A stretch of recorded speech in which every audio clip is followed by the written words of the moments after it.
Денеска сме собрани во Божие име, браќи и сестри, во Неговиот дом, во Божиот дом, да се дружиме, да ја проучуваме Библијата и да се поклониме пред големиот Господ.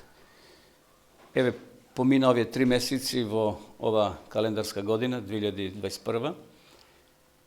Денеска сме овде да се подсетиме на милоста Божија, на љубовта, на трпението и на големата жртва што небото ја дала за нас, за луѓето. Наслов за кој сакам да размислуваме гласи свет без милост. Значи, ќе стане збор за милост. Властите во Индонезија на 28 април 2015 година ги стрелале австралијанците Муран Сукумаран и Ендру Чен, осудени за криумчарење на 300 грама хероин, додека на филипинката и бил поштеден живот во последен момент. Тие во текот на денот за последен пат ги виделе своите семејства или дел од нивните семејства, а Чен се оженил со својата вереница на денот на погубувањето. Изведени биле пред стрелачки вод од 12 полицајци кои ги погубиле во една џунгла. Властите ги игнорирале бројните светски апели од голем број на луѓе да животите новие двајца, односно тројца луѓе бидат поштедени. Истовремено извештаите во медиумите изнеле информација дека животот на жената, на филипинката по име Мери Джейн Фиеста Велосо бил поштеден, односно не била помилувана, не била убиена. Сукумаран се вели во овој настан, барал стрелањето да биде изведено без црн превес преку очите, за да може да се соочи со стрелачкиот вод силно и достоинствено. Смртната пресуда била извршена неколку часови по оченичкиот апел на мајката на Сукумаран, животот на низиниот син да биде поштеден. Но властите немале милост. Едноставно, тие луѓе биле убиени. Може се затвори прозорците. Што е тоа милост, браќа и сестри? Зошто овие луѓе во таа држава немале милост? Овие луѓе биле убиени само за колку грама хероин? За 300 грама. Ајде денеска малце да размислуваме за милост. Во теолошките кругови се води постојна дебата околу тоа прашање. Милоста е постојна тема и во Библијата, а кулминира, знаете каде, во Новиот Завет, со појавувањето на Исус Христос. Во Јован 1 глава 17 стих тоа може да го читаме. Зборот преведен со милост во Новиот Завет потекнува од грчкиот збор харис, што значи наклоност, благослов или љубезност. Сите ние како луѓе може да бидеме милостиви еден кон друг, и тоа е добро да бидеме. Но кога зборот милост се користи во врска со Бога, тој добива посилно, поголемо, појако значење. Милоста Божја, браќи и сестри, е Божја одлука. Божја одлука да ни даде благослов наместо проклество. Зашто ние сите сме заслужиле грев, односно смрт поради гревовите што се прават. Но Божјата милост, неговата добронамерност е незаслужна. Апостол Павле во Ефесјаните 2 глава, ајде да отвориме и да читаме 8 стих. Ефесјаните 2 глава 8 стих вака вели: со благодат сте спасени преку вера. И тоа не е од вас, тоа е што? Дар Божи. Гледате, милоста е дар Божи, браќи и сестри. Единствениот начин на кој било кој од нас може да влезе во таа тесна заедница со Бога е милоста, не наши заслуги, туку милоста Божја. Милоста започнала, знаете каде уште? Каде започнала милоста? Каде била за прв пат појавена? Во Едемската градина, во рајот. Кога Адам и Ева погрешили, тие заслужиле смрт, заслужиле убиство, заслужиле бидат отстранети. Читајте 1 Мојсеева 3:21. Тоа го пишува таму. Бог можел 100% без око да му трепне, поради непослушноста на првите луѓе, да ја активира и таа клаузула, да кажеме, и тој закон што го има, а тоа е смртта, да ги уништи. Но тој избрал да обезбеди начин да се помират со него. И ова слика на милост да се провејува или проткајува низ целиот Стар Завет. Ако ја читате книгата Стариот Завет, ќе видиме дека Бог воспоставил еден обреден систем, така наречени крвни жртви, преку кои луѓето ќе доаѓат, ќе ги исповедат своите гревови, ќе барат прошка, ќе барат милост и Бог им даде. Всушност, браќи и сестри, не била силата во таа физичка жртва, во тоа јагне или некој друго животно што треба да го принесат, туку во Божјата милост, таа им простувала, не јагнето кое страдало ради човекот, ради гревот, туку Бог употребувал милост, Бог ја искажувал својата милост. А луѓето тоа го пренесувале. Може да читаме Евреите 10.4, 1 Мојсеева 15.6 и така натаму. Кога го читаме Новиот Завет, посебно книгите на апостол Павле, ќе видиме дека тој сите своји послања ги отпочнува со овие реченици. Еве ќе ве само подсетам. Римјаните 1.1. Благодат кон тебе и мир од Бога нашиот Отец и Господ Исус Христос. Браќи и сестри, Бог е иницијатор на милоста. Бог е тој кој прв почнува. Во Едемската градина Бог прв ги побарал Адам и Ева. Каде сте? И вели, дојдете, јас ви нудам милост, јас ви давам прошка, ви ги упростувам вашите гревови. Значи, Бог е иницијатор и од него произлегува секоја друга милост.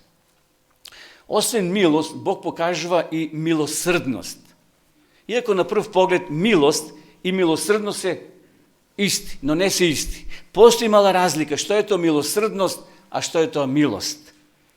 Милосрдноста ја задржува казната што сме ја заслужиле, додека милоста дава благослов што не сме ја заслужиле. Еве, ако отворите било кој речник, јас побарав одговор и ова го најдов. Милосрдие или сочувството е слободно или доброволно дело на простување на казна за некој што добил казна или му се заканиле. А милост е исто така доброволна помош на некој што се наоѓа во тешка и незавидна ситуација. Милост ја покажува состојбата на лице кое е во подобра позиција од лице на кој му се заканува казна или се наоѓа во неволја. Малце може би филозофско кажано, но постои една мала разлика помеѓу милосрдие и милост. Но, браќи и сестри, со милосрдноста Бог избрал да ги избрише нашите гревови. Како со гумичка ги брише скроз, ништо, бел лист. Секако има услови кои треба да ги исполниме, за тоа Бог да го направи. Бог го жртвувал својот совршен син. Еве, може да читаме во 2 Коринтјаните 5 глава 21 стих. Јас не ги читам ради времето, но ги спомнувам за да ги знаете.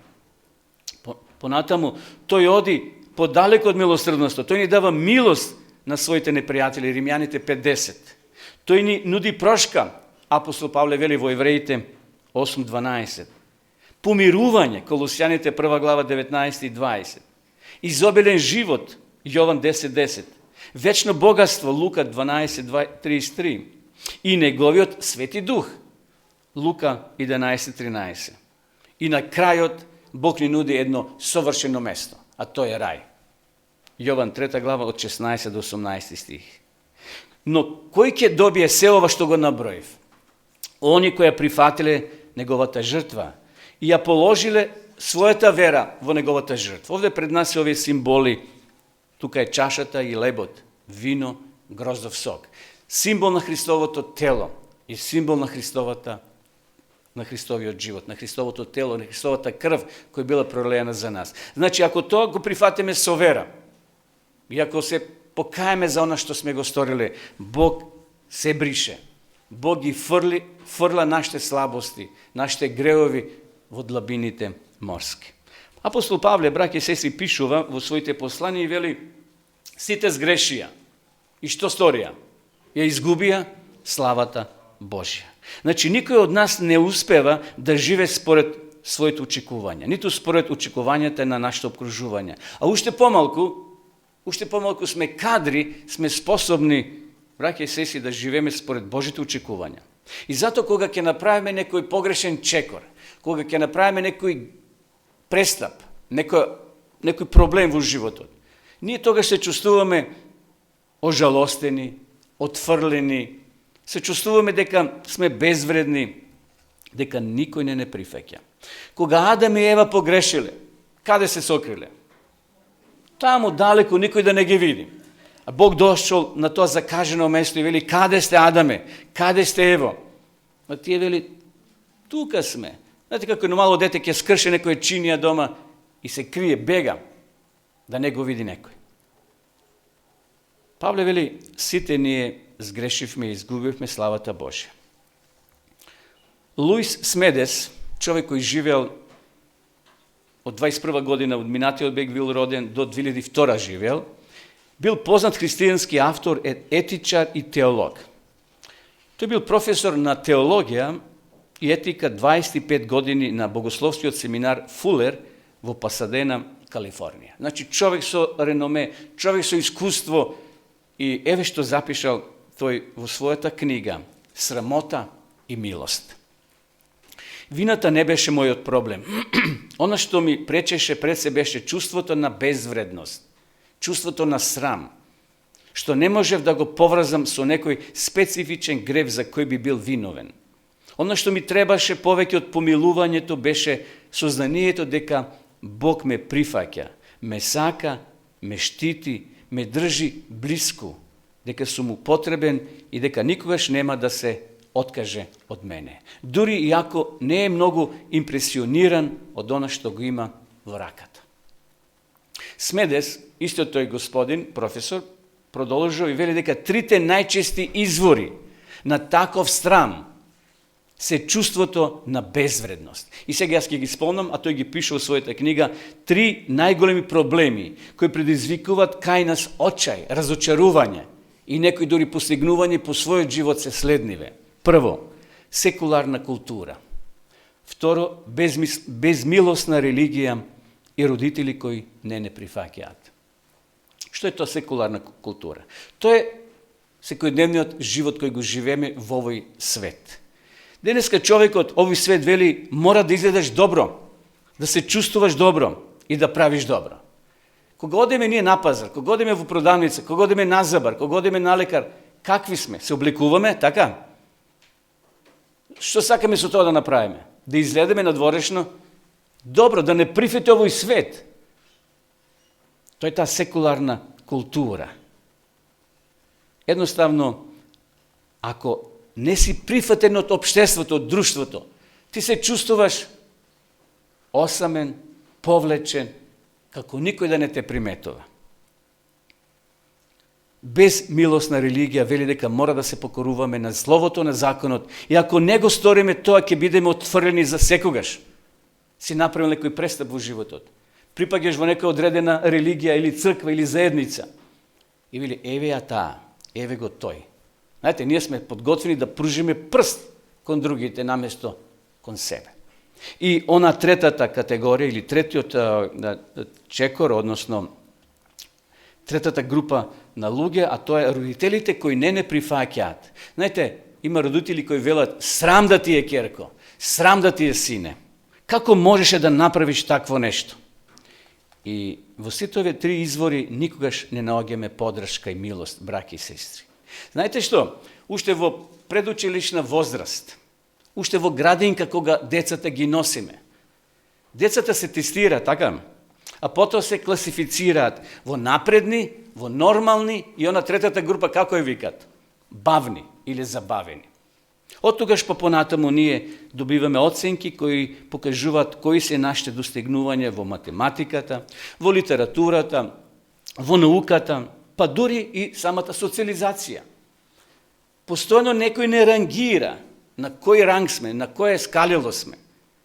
Испитите во школо ни се враќаат со подвечена црвена боја, со специјална црвена боја на значени грешки. И таму професорот или наставникот ти запишал нешто, а не со подвечени точни одговори. Сето тоа не подготува за реалниот свет во кој ќе бидеме ценети според нашите достигнувања. Да, браќи и сестри, ние живееме во еден таков свет, може да го наречеме свет без милост. Хемингвеј, татко Шпанец, решил да се смири со својот син. Биле во кавга со години. И тој, како татко, сакал да го направи првиот чекор. Му било жал што синот отишол од куќата и го немало подолго време.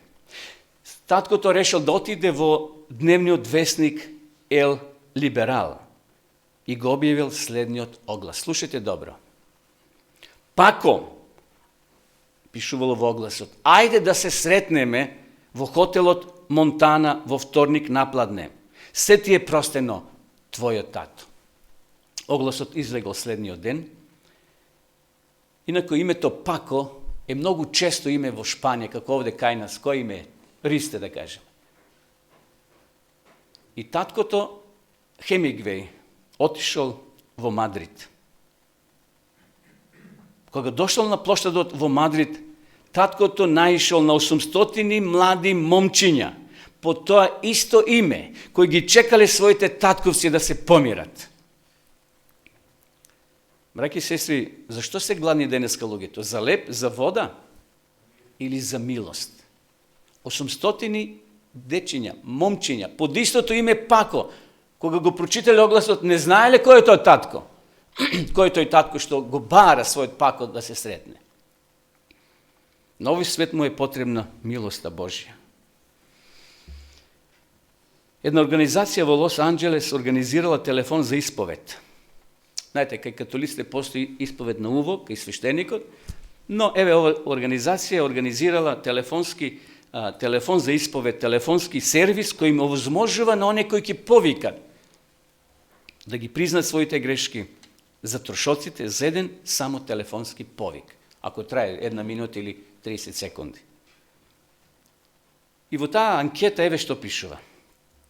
Повикувале луѓе кои повеќе не им верувале на своите цркви во кои оделе, на своите свештеници, на своите водачи. Едноставно сакале да се ослободат и ја искористиле оваа прилика на тие секретарки кои одговарале на нивните повици да ги кажат своите проблеми. 200 анонимни повици секој ден. 62 SMS пораки. И се вели, имало разни исповеди на разни прекршоци. Се јавувале млади и постари. Некои дури признавали кривишни дела, силување, злоупотреба на деца, убиства и така натаму. Еден алкохоличар, еве што кажал. Би сакал да им се извинам на сите луѓе на кои им наштетив во текот на овие 18 години од мојот живот. Во зависност. Една млада жена признала, само сакам да кажам дека навистина ми е жал. Таа вели дека предизвикала собрекајна несреќа, во која загинале 5 невини лица. О, колку би сакала, кога би можел да ги вратам овие луѓе. Паул Туринер, психолог во книгата Вина и милост, пишува: не можам да се справам со овој многу сериозен проблем на вина без да забележам еден тажен, но очигледен факт за религијата, мојата и религијата на сите други луѓе. А тоа е дека често осудува наместо да ослободува. Потоа тој спомнува голем број на примери во таа своја книга од неговите пациенти кои доаѓале кај него, еве што запишал.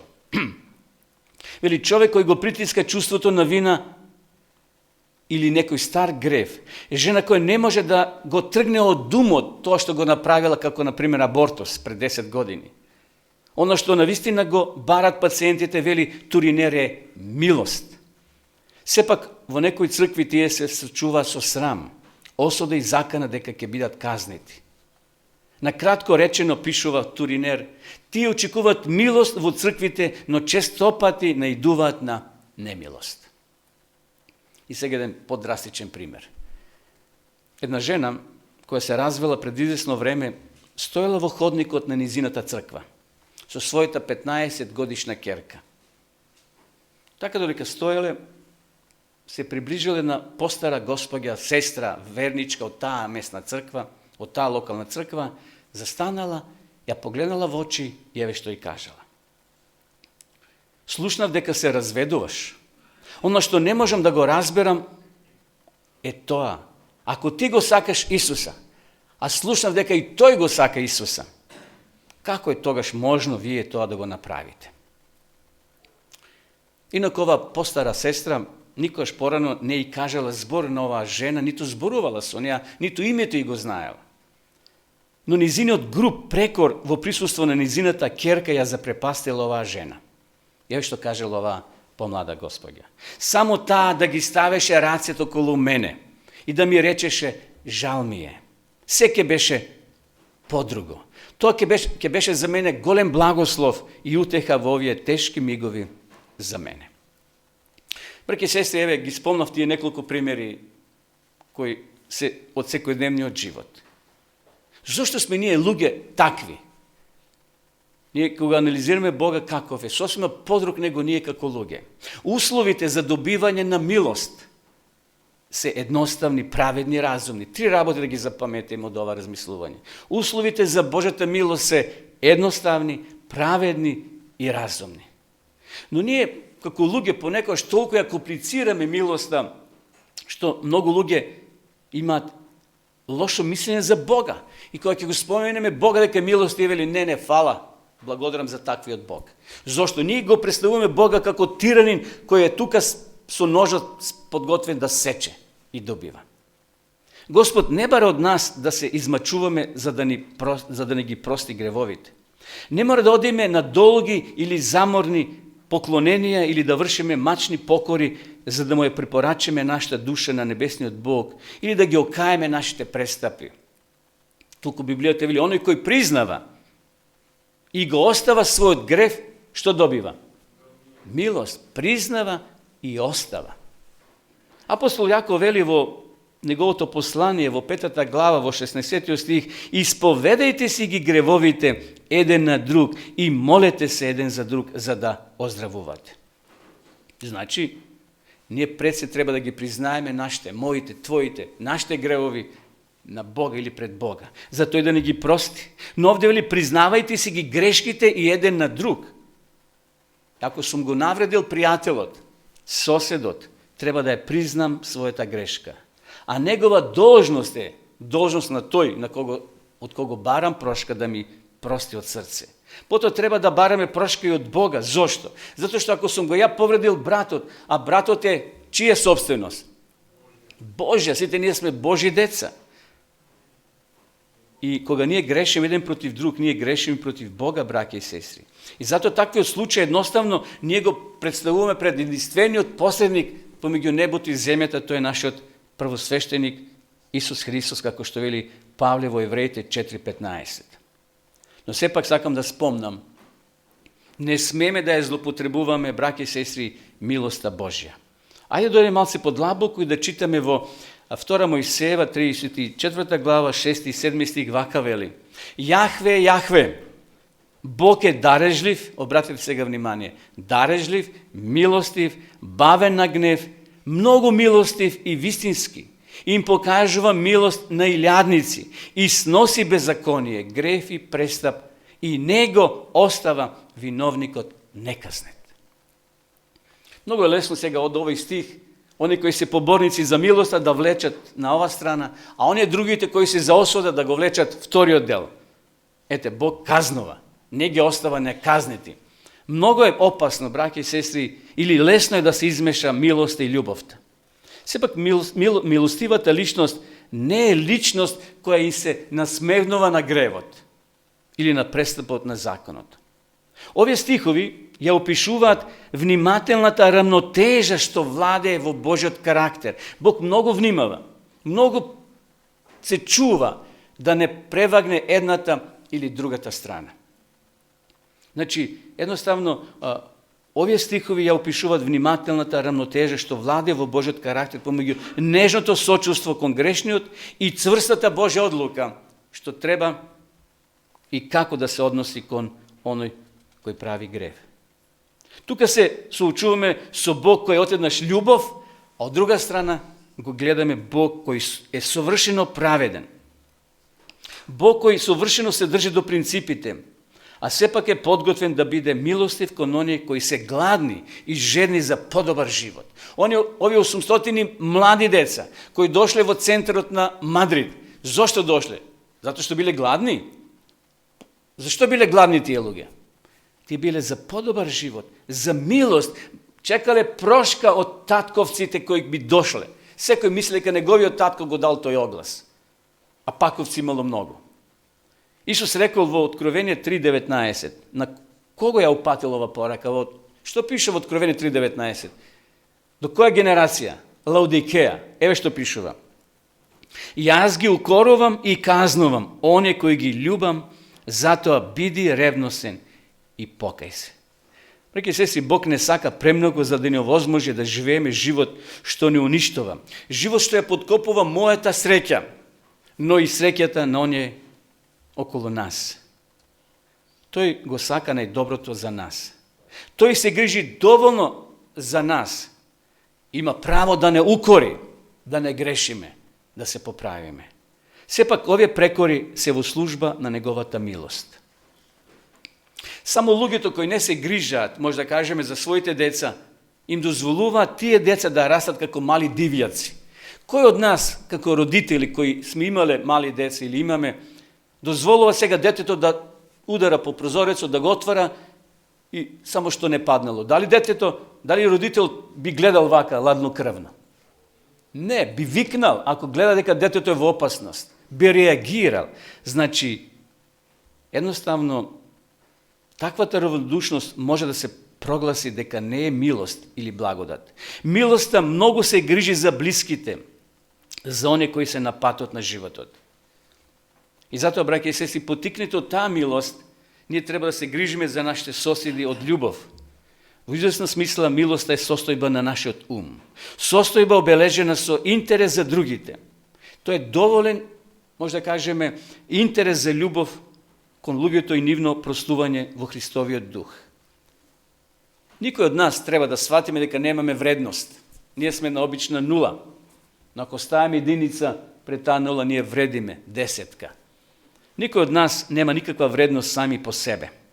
Без дејството на Светиот Дух. Ние сме овде резултат на Духот Свети кој работел во нашите умови, во нашите срца, во минатото. И сме биле потикнати да ја прифатиме, да ја разбереме вистината. И денеска сме ние овде. И затоа, без Светиот Дух ние сме празни. Кога Духот Свети е во нас, не треба се грижиме. Не треба да се осудуваме. Не мора секојаш да се обвинуваме себе си за тој неуспех. Напротив, треба да се препознаеме и да го препознаеме својот греф или својата слабост и понизу да кажеме: Господе, знам дека сум слаб. Господе, ми треба Твојата помош. Ти се предавам и те молам да го сториш оно што не можем јас да го сторам. И верувајте, Бог ќе изреагира. Бог нема да остане нем. Пише во книгата на пророк Исаја, тоа го читаме во текот на ова тримесечие. Божјето уво какво е? Божјето уво не е тврдо, за да не може да слушне. Божјата рака не е прекратка, за да не може да спаси. Како се молил Давид? Читаме во Псалом 17:15. Еве што пишува. И ќе го гледам Твоето лице во праведност, и кога ќе се разбудам, ќе бидам задоволен од Твојот изглед. Веќе се кога ние гледаме во Божјето огледало, се гледаме себе си. Божјиот закон, велиме, е огледало. Тоа укажува нашите слабости. Давид знаеме каков бил. Но Давид верувал во милоста Божја. И затоа се моли, вели, ќе го гледам Твоето лице во праведност. И кога ќе се разбудам, ќе бидам задоволен од Твојот изглед. Дали сме незадоволни од нашите изгледи? Не мислам физички. Може да се нашминкаме, да се дотераме, ама во стварноста може сме другачие. Дали ние сме задоволни со нашиот духовен изглед пред Бога? Светиот Дух ги менува сите луѓе, убави и обични, силни и слаби, брилијантни и бавни. Сите да бидат, вели текстот, слични на Христа. Реки сестри, сите ние сме предмет на Божјата милост.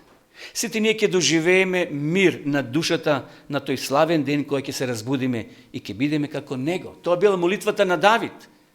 Ќе го гледам лицето Твое во праведност и кога ќе се разбудам. Може би тој мислел за својата смрт, за своето воскресение, бидејќи Давид е сега покоен, но тој со таква вера заспал. Кога ќе се разбудам, ќе бидам задоволен од Твојот изглед. Ете, кога ние ќе се разбудиме, односно кога ќе се разбудат покојните, кого првин ќе го видат? Кого првин ќе го видат? Па Исуса во тој миг на архангелова труба и на глас Божи, што ќе се случи со покојните? Ќе станат. И тие, па знаете, постои една логика кај обичниот грешен човек, кога ги погребуват мртвите, покојните, каде, како, на која страна ги насочува да гледат? Кон исток. Зошто? Па и Библијата вели дека Исус ќе дојде од исток. И првото отварање во тоа ново тело безгрешно ќе го видат својот ангел и Исуса на облаците. Таму вели ќе го види секое око и оние кои го прободува. Ајде да го превршиме ова размислување, зашто пред нас е обредот Света вечера. Еве еден малце подолг цитат, ќе го прочитам полека, од книгата Копнежот на вековите, со тоа ќе го закружиме ова размислување Свет без милост. Страница 665 од најновото издание. Божјата љубов им се објавила на луѓето преку Исуса, но милоста не ја укинала правдата. Законот ги открива особините на Божјиот карактер и ни една цртичка или титла од него не може да се промени и да се прилагоди кон човекот во неговата падната состојба. Бог не го променил својот закон, туку заради човековиот откуп се жртвувал себе си во Христа. Бог го миреше светот со себе во Христа. Законот бара праведност, праведен живот, совршен карактер, а ова човекот не може да го исполни. Спомнавме, ниту за моите што сум ги поставил ниво да ги постигнам, ниту световните. Сите ние сме грешни, Павле вели, зашнати во грешна природа. И затоа вели, тој не може да ги исполни барањата на Божјиот свет закон. Но Христос, доаѓајќи на земјата како човек, живел свет живот и развил совршен карактер. Тој ова како бесплатен дар им го нуди на сите што сака да го прифатат. Еве каде е лекот, еде каде е милоста. Не е бадиела, секој може да добие. Да, но постои услов за таа милост. Оне што сака да го прифатат, кои го признават овој растнат Исус, кој го дал својот живот за секого од нас. И понатаму вели, неговиот живот е замена за човечкиот живот. На тој начин луѓето со Божјото трпение добиваат проштевање за минатите гревови. Повеќе од тоа, Христос ги исполнува луѓето со Божји особини. Тој го изградува човечкиот карактер според и примерот на божествениот карактер, усогласувајќи ја духовната сила и убавина. Така во оној што верува во Христа се исполнува правдата на законот. Бог може да биде праведен и да го оправдува оној што верува во Исуса. И сега слушайте ги овие реченици. Божјата љубов се покажува во неговата правда исто толку колку и во неговата милост. Правдата е основа на неговиот престол и плод на неговата љубов. Но ова сега сатаната што го прави, еве го текстот, односно реченицата. Сатаната сакал да ја одвои милоста од вистината и правдата. Тука е проблем што ние се разминуваме понекогаш. Некои се подпират само на милоста, а некои само на законот. Овде Бог направил баланс. Правдата е основа на неговиот престол и плод на неговата љубов. Сатаната сакал да ја одвои милост од вистината и правдата. Сакал да докаже дека правичноста на Божјиот закон е непријател на мирот. Меѓутоа, Христос покажал дека тие во Божјиот план се неразделено поврзани и дека едното не може да постои без другото. Љубовта и верноста во пресед ќе си поидат, правдата и мирот ќе се бакнат, пише во Псалам 85:10. И сега уште две реченици од овој цитат. Со својот живот и со својата смрт Христос покажал дека Божјата правда не ја уништува неговата милост, дека гревот може да се прости, дека законот е праведен и дека во целост може да се држи преку Светиот Дух со Христа секако. Така биле отфрлени сатанските обвинувања. Бог на човекот му дал необорлив доказ за својата љубов. Браќи и сестри, не треба коментар на овие зборови. Толку се јасни, толку се едноставни, но толку се и прифатливи за секој од нас, ако со вера прииде кон Исуса Христа. Бог сака секој од нас да биде чесен, да биде свесен, дека добил милост за спасение. Но, како сме ја добиле таа милост? Преку жртвата на Исуса Христа, Синот Божи. Знаете, Исус Христос е највисокиот, најголемиот израз на Божјата милост кон паднатиот човек. Но ние како луѓе треба да бидеме свесни дека сме добиле милост за спасение. Треба да бидеме свесни дека милоста е само преку Исуса Христа. Бог на секого му дава шанса. Никој нема привилегија еден од друг. Сите сме на исто ниво. Дали ќе ја прифатиме милоста Божја? Дали ќе го признаеме Христа како наш спасител? Дали ќе ја признаеме неговата жртва на Голготскиот крст? Тоа зависи од тебе и од мене. Тој сака сите луѓе да дојдат до целосно познавање на вистината и сите да бидат спасени. И затоа благодарам на Господа, браќа и сестри, за неговата милост и љубов, што тој не сака, што непостојано повикува да го следиме и да живееме онака како што тој сака. Фала му на Бога, на неговата милост, на неговата правда, на неговиот закон и на неговата љубов. Амин.